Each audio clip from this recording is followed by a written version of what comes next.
And so we sat in a room together and, oh gosh, probably 8 hours, and just kind of hammered out, what does this mean? How does this flow together? And really, I kept on thinking it all comes to structure, process, outcome, right? We're all trying to achieve, what are we trying to do here? We're trying to take better care of our residents.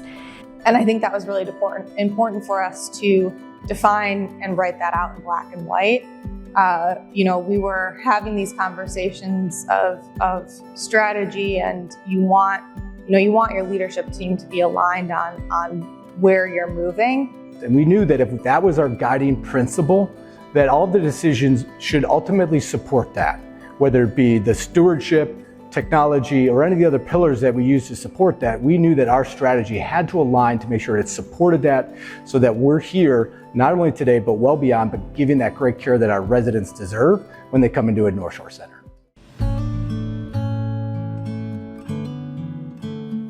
Stewardship just really is the management and care of something that's been entrusted with you. So whether that be the resident funds, the government funds that we're getting, or the resident themselves and their physical and emotional well-being, I think it ties actually very simply into clinical excellence in a way that almost a clinician or a nurse is probably not thinking about actively. However, that's what they're doing every single day. And so when I think of that stewardship pillar, I think of it as everything that supports that clinician. And so we're not only good stewards of the resident, that's number one. We also have to be good stewards, and we have to be responsible for the well-being of our employees and our people that are caring for those residents. It all builds up into that one word of stewardship, where I'm personally responsible for the well-being when it comes to their work, and work is so much of our lives that it's a big responsibility.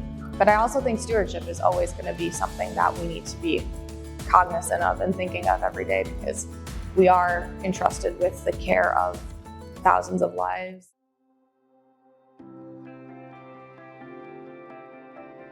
I think, when I look at North Shore and you look at the scale, to me, it's being able to rely on your teammates.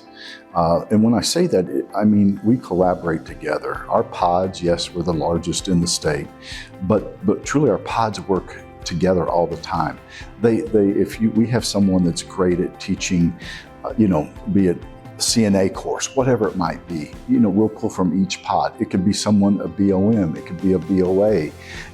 They cross each other's paths all the time and they collaborate together. And then I look at, structure. I think structure, our pod structure, our company structure, going back to scale, I think our structure helps that, but also it really develops people. Looking back at the clinical excellence model and really developing our pods, you think about it, 90% of everything we do is clinical. We're just all clinical. And it really is honing in on that teaching aspect, getting to bedside.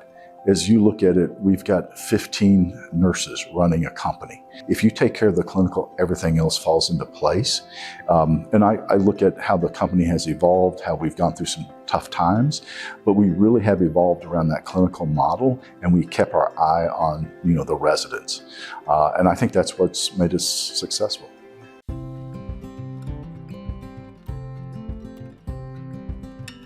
So how I feel that technology supports that clinical excellence, what we call our Capstone, it's an extremely important part. People is what makes our clinical excellence. It's people. Technology won't replace people, and that is not our mission here at North Shore.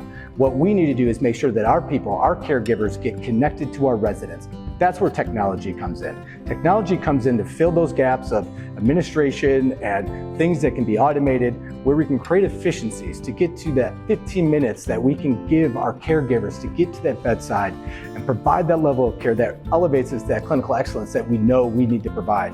It's simple things. It's looking at how do we improve our networks within our centers to allow smart TVs, to allow you to use the applications that you want, whether it be on your device, and stay connected to your family more easily, where you're not, in some corner of a building that doesn't have good connection to, a cellular service. You should be able to communicate openly and freely with your loved ones. This ever-changing field of technology, it takes a tremendous amount of focus, but also the ability to kind of weed through those things that can be distractions. It's finding out, again, getting to those moments of creating that 15 minutes.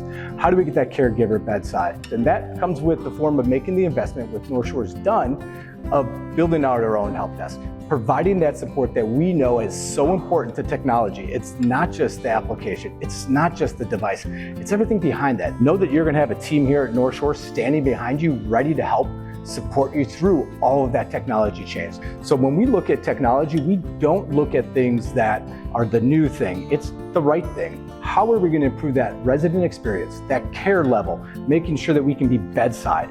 It's looking at all types of technologies, from connected vital machines to how do we look at things like handhelds. But again, the mission always has to be sound in making sure that we're not replacing the human when it comes to that resident interaction and clinical experience. It is finding ways so that they can provide that and improve that and grow that, because that's where the care is.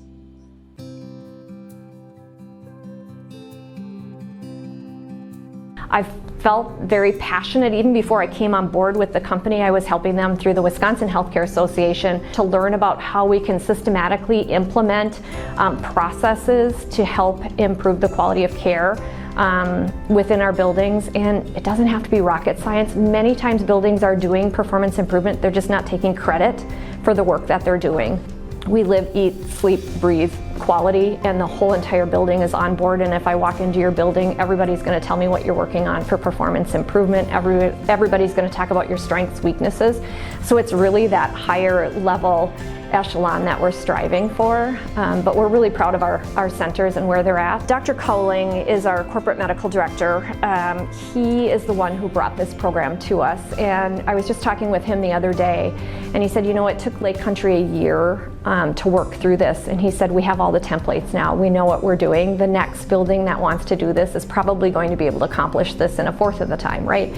So if I was that next building and somebody presented an opportunity to become stroke certified, instead of saying, you're gonna have to work for a year to do this, I think it's, hey, we've vetted this for you, we've worked through the kinks of it. And I think if I was that executive director or that director of nursing, I would feel a little bit better knowing somebody else came before me and has vetted this out, and also to understand the value to the residents.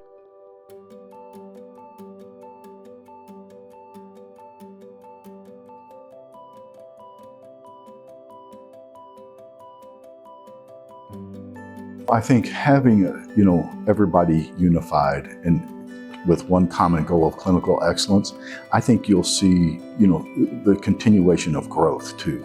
So to me, it's not just the ability to ask questions, which is what we want. I think that transparency is something in healthcare that is needed to advance a company. Everything that we do should fit right underneath that roof of clinical excellence. If it's not helping to support clinical excellence, it's taking our attention away from what matters.